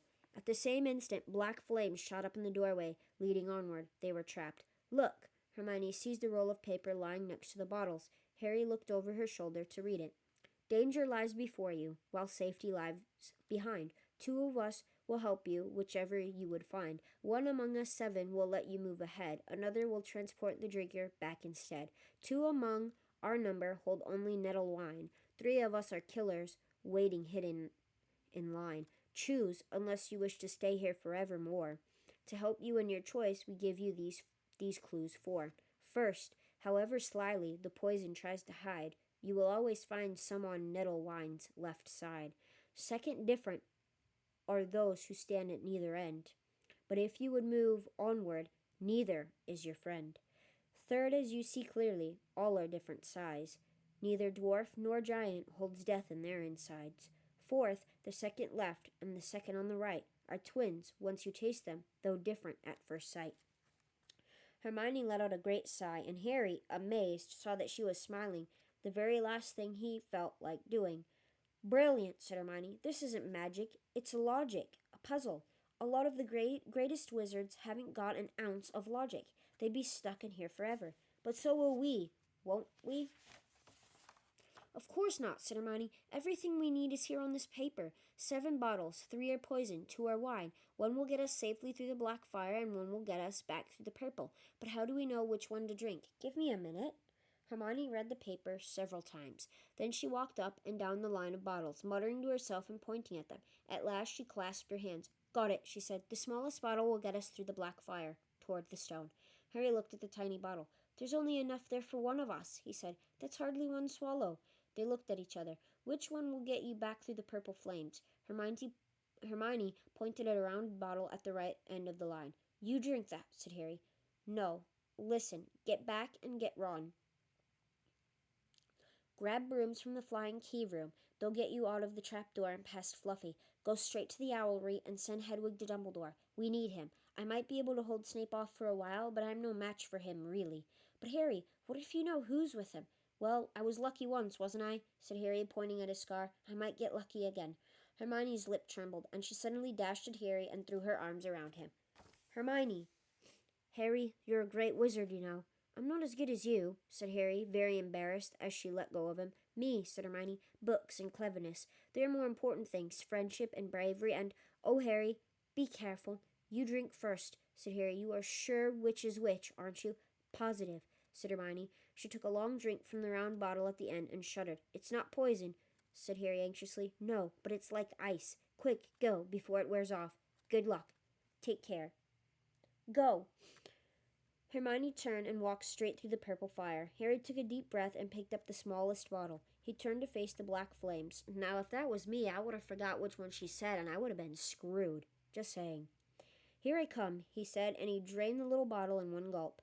It was indeed as though ice was flooding his body. He put the bottle down and walked forward. He braced himself, saw the black flames licking his body, but couldn't feel them. For a moment he could see nothing but dark fire. Then he was on the other side in the last chamber. There was already someone there, but it wasn't Snape. It wasn't even Voldemort. Alright, the final chapter of Harry Potter and the Sorcerer's Stone. Here we go. Chapter 17. The Man with Two Faces. It was Quirrell. You, gasped Harry. Quirrell smiled. His face wasn't twitching at all. Me, he said calmly. I wondered whether I'd be meeting you here, Potter. But I thought Snape... Severus? Quirrell laughed. And it wasn't his usual quivering treble either, but cold and sharp. Yes, Severus does seem the type, doesn't he? So useful to have him swooping around like an overgrown bat. Next to him, who would suspect poor, stuttering Professor Quirrell? Harry couldn't take it in. This couldn't be true. It couldn't. But Snape tried to kill me. No, no, no. I tried to kill you. Your friend Miss Granger accidentally knocked me over as she rushed to set fire to Snape at that Quidditch match. She broke my eye contact with you. Another few seconds and I'd have got you off that broom. I'd have managed it before then if Snape hadn't been muttering a counter curse trying to save you. Snape was trying to save me? Of course, said Quirrell cruelly. Why do you think he wanted to referee your next match? He was trying to make sure I didn't do it again. Funny, really. He needn't have bothered. I couldn't do anything with Dumbledore watching. All the other teachers thought Snape was trying to stop Gryffindor from winning. He did make himself unpopular. And what a waste of time, when after all that, I'm going to kill you tonight. Quirrell snapped his fingers. Robes sprang out of thin air and wrapped themselves tightly around Harry. He just makes ropes appear out of nowhere. You're too nosy to live, Potter, scurrying around the school on Halloween like that. For all I knew, you'd seen me coming to look at what was guarding the stone. You let the troll in. Certainly. I have a special gift with trolls. You must have seen what I did to the one in the chamber back there. Unfortunately, while everyone else was running around looking for it, Snape, who already suspected me, went straight to the third floor to head me off. And not only did my troll fail to beat you to death, that three-headed dog didn't even manage to bite Snape's leg off properly. Now wait quietly, Potter. I need to examine this interesting mirror. It was only then that Harry realized what was standing behind Quirrell. It was the Mirror of Arise. This mirror is the key to finding the stone, Quirrell murmured, tapping his way around the frame. Trust Dumbledore to come up with something like this, but he's in London. I'll be far away by the time he gets back. All Harry could think of doing was to keep Quirrell talking and stop him from concentrating on the mirror. I saw you and Snape in the forest, he blurted out. Yes, said Quirrell idly, walking around the mirror to look at the back. He was on to me by that time, trying to find out how far I'd got. He suspected me all along, tried to frighten me, as though he could, when I had Lord Voldemort on my side. Quirrell came back out from behind the mirror and stared hungrily into it. I see the stone. I'm presenting it to my master. But where is it? Harry struggled against the ropes binding him, but they didn't give. He had to keep Quirrell from giving his whole attention to the mirror. But Snape always seemed to hate me so much. Oh, he does, said Quirrell casually. Heavens, yes. He was at Hogwarts with your father, didn't you know? They loathed each other, but he never wanted you dead. But I heard you a few days ago, sobbing. I thought Snape was threatening you. For the first time, a spasm of fear flitted across Quirrell's face. Sometimes, he said, I find it hard to follow my master's instructions. He is a great wizard, and I am weak. You mean he was there in the classroom with you? Harry gasped. "He is with me wherever I go," said Quirrell quietly. "I met him when I traveled around the world. A foolish young man I was then, full of ridiculous ideas about good and evil. Lord Voldemort showed me how wrong I was. There is no good and evil. There is only power, and those too weak to seek it. Since then, I have served him faithfully, although I have let him down many times. He has had to be very hard on me." Quirrell shivered suddenly. "He does not forgive mistakes easily. When I failed to steal the stone from Gringotts, he was most displeased. He punished me, decided he would have to keep a closer watch on me." Quirrell's voice trailed away. Harry was remembering his trip to Diagon Alley. How could he have been so stupid? He'd seen Quirrell there that very day, shaken his hands with him in the leaky cauldron. Quirrell cursed under his breath. "I don't understand. Is the stone inside the mirror? Should I break it?" Harry's mind was racing. "What I want more than anything else in the world at the moment," he thought, "is to find the stone before Quirrell does. So if I look in the mirror, I should see myself finding it, which means I'll see where it's hidden. But how can I look without Quirrell realizing what I'm up to?" He tried to edge to the left to get in front of the glass without Quirrell noticing, but the ropes around his ankles were too tight. He tripped and fell over. Quirrell ignored him. He was still talking to himself. "What does this mirror do? How does it work? Help me, master." And to Harry's horror, a voice answered, and the voice seemed to come from Quirrell himself. "Use the boy. Use the boy." Quirrell rounded on Harry. "Yes, Potter, come here." He clapped his hands once, and the ropes binding Harry fell off. Harry got slowly to his feet. "Come here," Quirrell repeated. "Look in the mirror and tell me what you see." Harry walked toward him. "I must lie," he thought desperately. "I must look and lie about what I see. That's all." Quirrell moved close behind him. Harry breathed in the funny smell that seemed to come from Quirrell's turban. He closed his eyes, stepped in front of the mirror, and opened them again. He saw his reflection, pale and scared looking at first, but a moment later the reflection smiled at him. It put its hand into its pocket and pulled out a blood-red stone. It winked and put the stone back in its pocket. And as it did so, Harry felt something heavy drop into his real pocket. Somehow, incredibly, he'd gotten the stone. "Well," said Harry impatiently, "what do you see?" Harry screwed up his courage. "That sentence doesn't make any sense." "I see myself shaking hands with Dumbledore," he invented. I've won the House Cup for Gryffindor." Quirrell cursed again. "Get out of the way," he said. As Harry moved aside, he felt the Sorcerer's Stone against his leg. Dare he make a break for it? But he hadn't walked 5 paces before a high voice spoke, though Quirrell wasn't moving his lips. "He lies. He lies. Potter, come back here," Quirrell shouted. "Tell me the truth. What did you see?" The high voice spoke again. "Let me speak to him, face to face."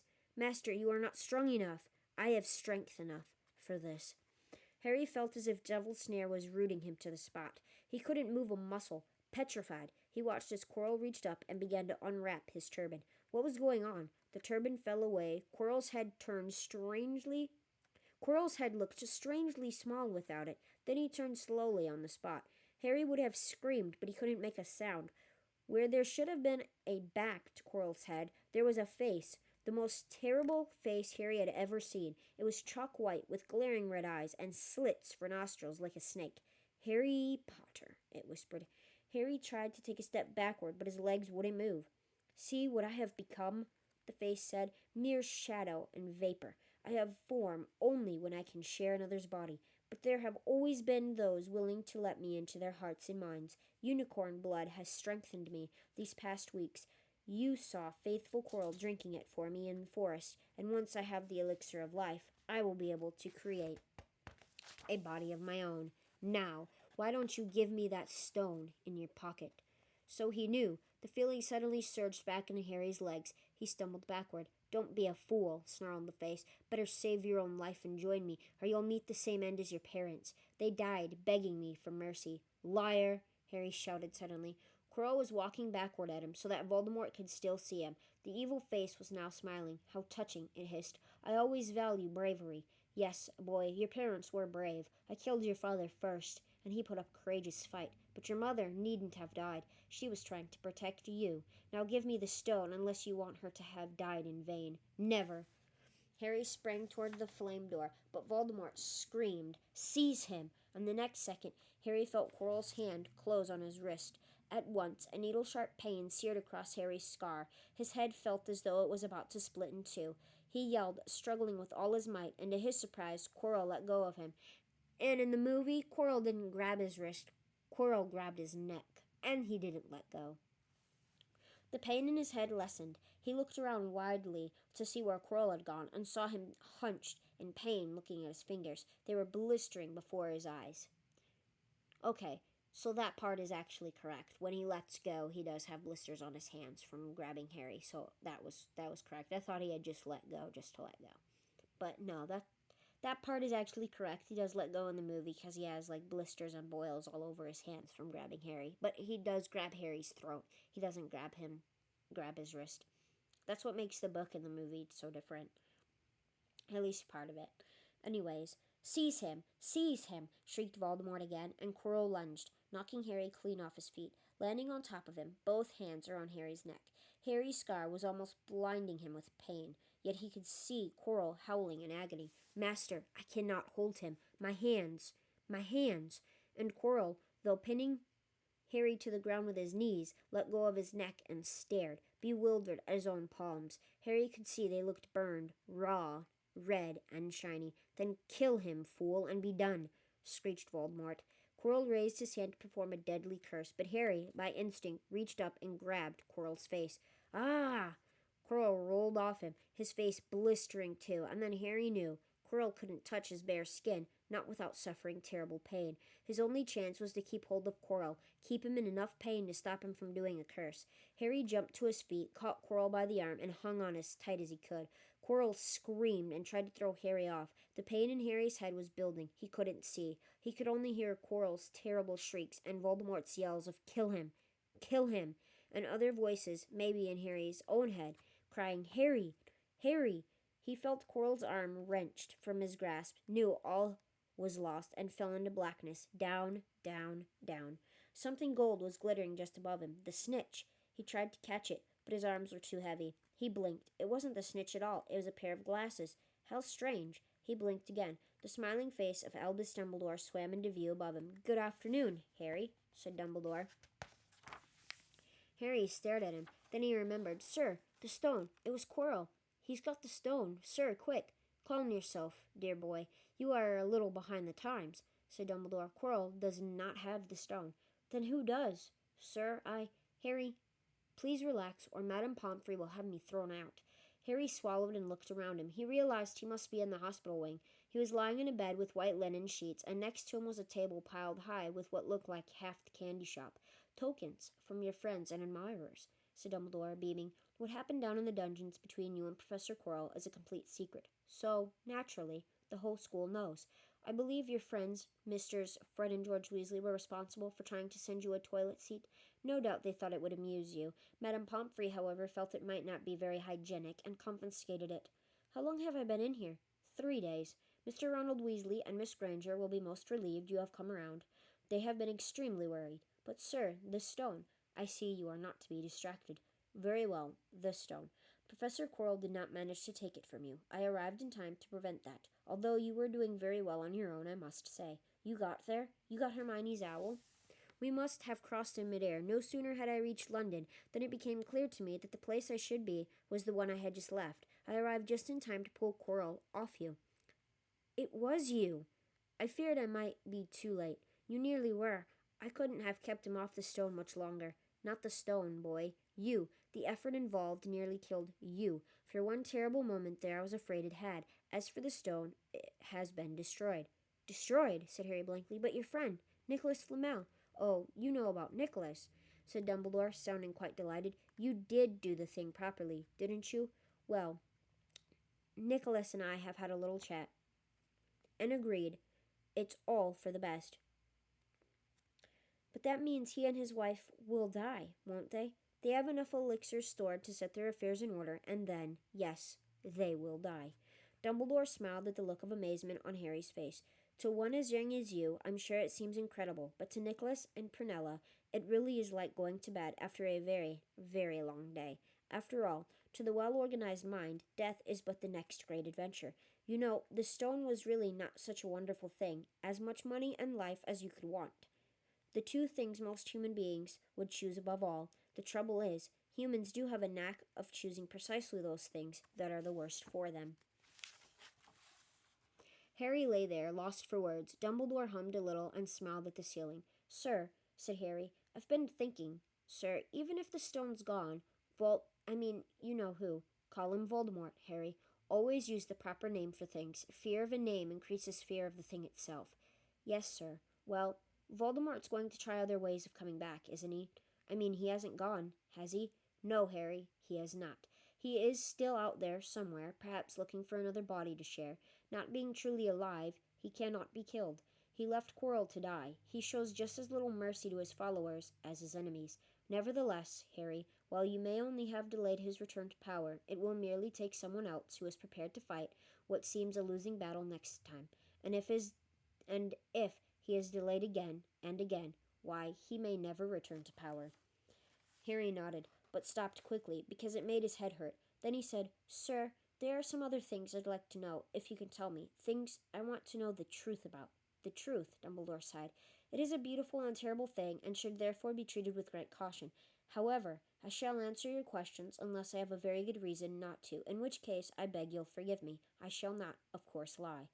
Well, Voldemort said that he only killed my mother because she tried to stop him from killing me. But why would he want to kill me in the first place?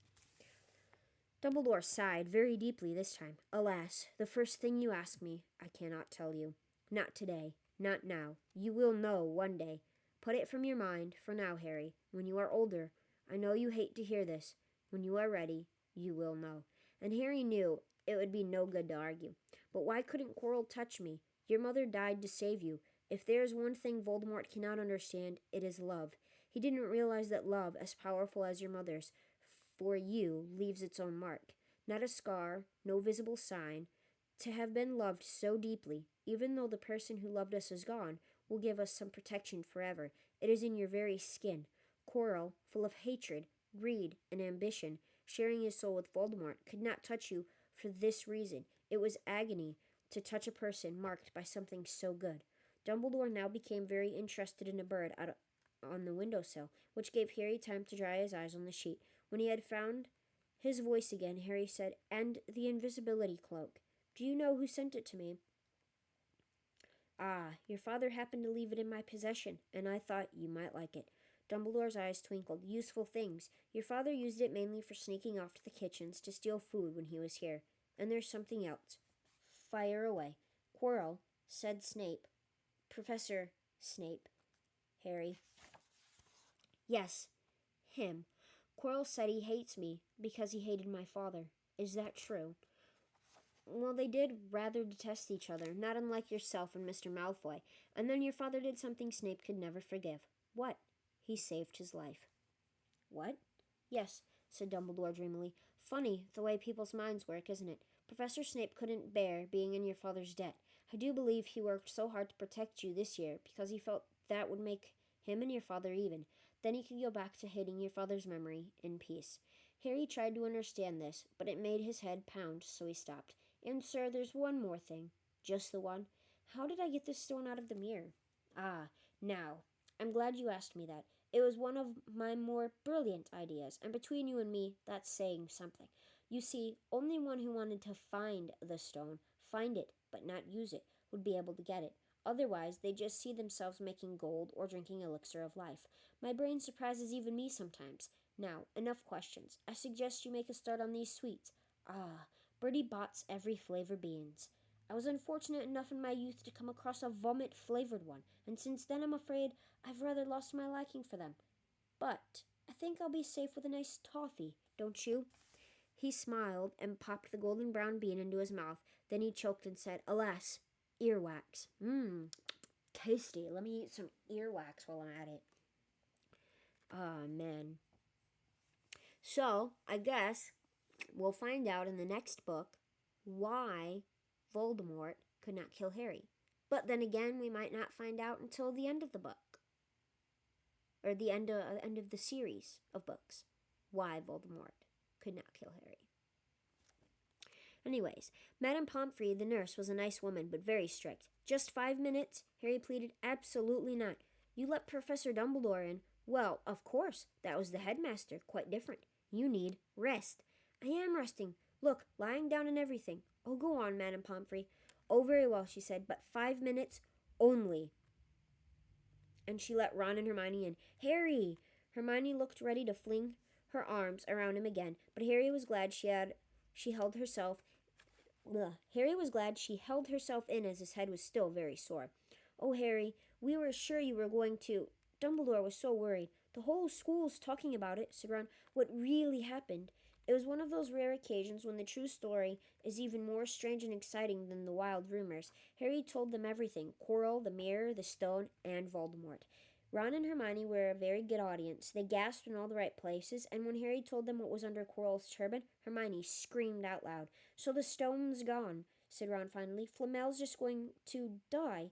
"That's what I said. But Dumbledore thinks that." What was it? "To the well-organized mind, death is but the next great adventure." "I always said he was off his rocker," said Ron, looking quite impressed at how crazy his hero was. "So what happened to you two?" said Hermione. "Well, I got back all right," said Hermione. "I brought Ron round. That took a while. And we were dashing up to the owlry to contact Dumbledore when we met him in the entrance hall. He already knew. He just said, 'Harry's gone after him, hasn't he?' and hurtled off to the third floor." "Do you think he meant you to do it?" said Ron. "Sending you your father's cloak and everything?" "Well," Hermione exploded, "if he did, I mean to say, that's terrible. You could have been killed." "No, it isn't," said Harry thoughtfully. "He's a funny man, Dumbledore. I think he sort of wanted to give me a chance. I think he knows more or less everything that goes on here, you know. I reckon he had a pretty good idea we were going to try, and instead of stopping us, he just taught us enough to help. I don't think it was an accident he let me find out how the mirror worked. It's almost like he thought I had the right to face Voldemort, if I could." "Yeah, Dumbledore's off his rocker, all right," said Ron proudly. "Listen, you've got to be up for the end-of-year feast tomorrow. The points are all in, and Slytherin won." "Of course. You missed the last Quidditch match. We were steamrollered by Ravenclaw without you, but the food'll be good." At that moment, Madame Pomfrey bustled over. "You've had nearly 15 minutes now. Out," she said firmly.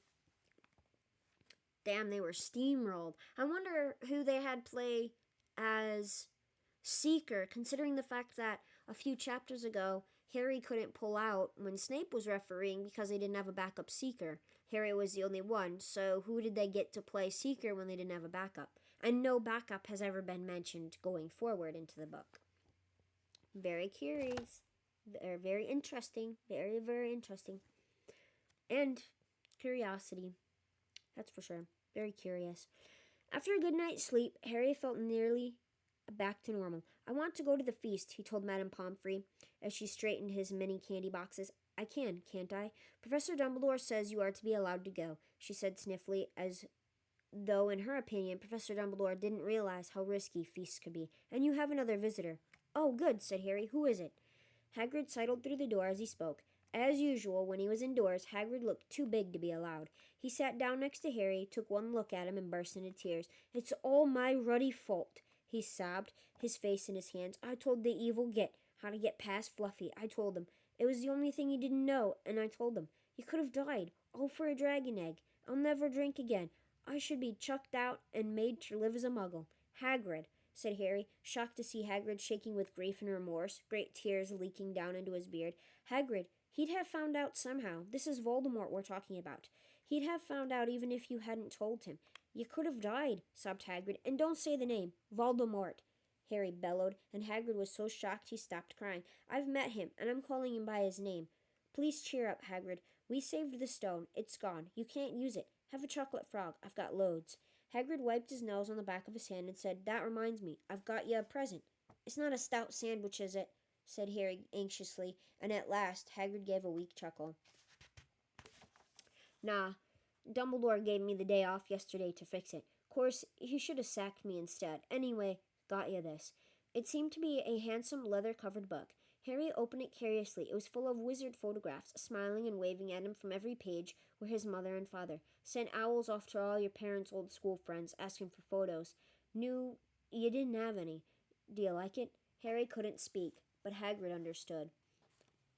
That's very sweet of Hagrid to get all the pictures that he could of Harry's parents to give him a photo album, so that even though Harry doesn't have any recollection of his parents, he'd still be able to see what they look like, how they hung out, and even without explanation, he can kind of like have a mental picture, make the picture up himself.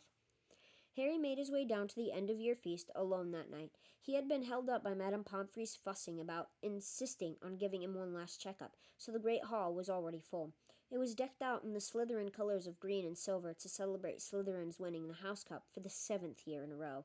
A huge banner showing the Slytherin serpent covered the wall behind the high table. When Harry walked in, there was a sudden hush, and then everybody started talking loudly at once. He slipped into a seat between Ron and Hermione at the Gryffindor table and tried to ignore the fact that people were standing up to look at him. Fortunately, Dumbledore arrived moments later. The babble died away. "Another year gone," Dumbledore said cheerfully, "and I must trouble you with an old man's wheezing waffle about we sink our teeth into a delicious feast. Or before we sink our teeth into a delicious feast. What a year it has been. Hopefully your heads are all a little fuller than they were. You have the whole summer ahead to get them nice and empty before next year starts.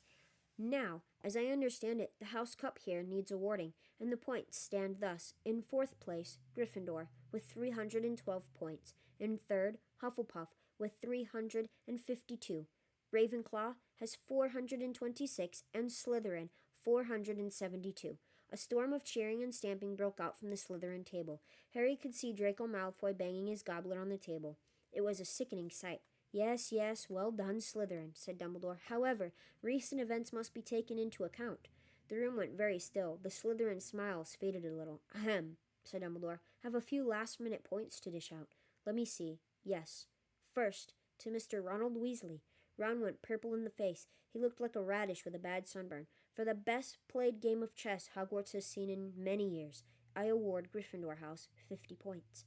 Gryffindor cheers nearly raised the bewitched ceiling. The stars overhead seemed to quiver. Percy could be heard telling the other prefects, "My brother, you know, my youngest brother, got past McGonagall's giant chess set." At last there was silence again. "Second, to Miss Hermione Granger. For the use of cool logic in the face of fire, I award Gryffindor House 50 points." Hermione buried her face in her arms. Harry strongly suspected she had burst into tears. Gryffindors up and down the table were beside themselves. They were 100 points up. "Third, to Mr. Harry Potter," said Dumbledore. The room went deadly quiet. "For pure nerve and outstanding courage, I award Gryffindor House 60 points." The din was deafening. Those who could add up while yelling themselves hoarse knew that Gryffindor now had 472 points, exactly the same as Slytherin. They had tied for the House Cup, if only Dumbledore had given Harry just one more point. Dumbledore raised his hand. The room gradually fell silent. "There are all kinds of courage," said Dumbledore, smiling. "It takes a great deal of bravery to stand up to our enemies, but just as much to stand up to our friends.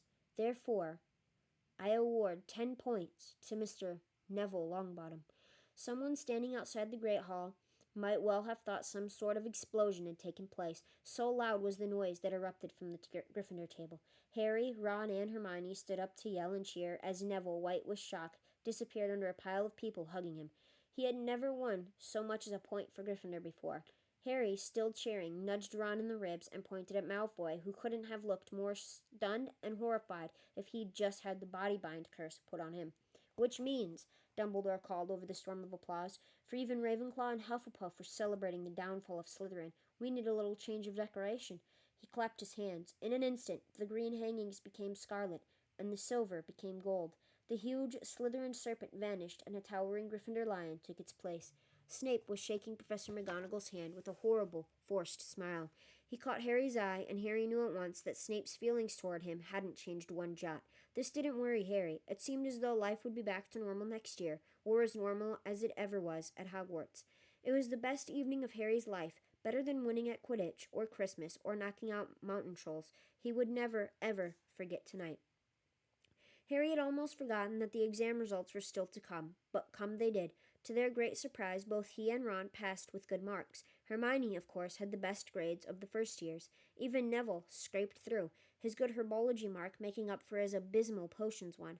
They had hoped that Goyle, who was almost as stupid as he was mean, might be thrown out, but he had passed too.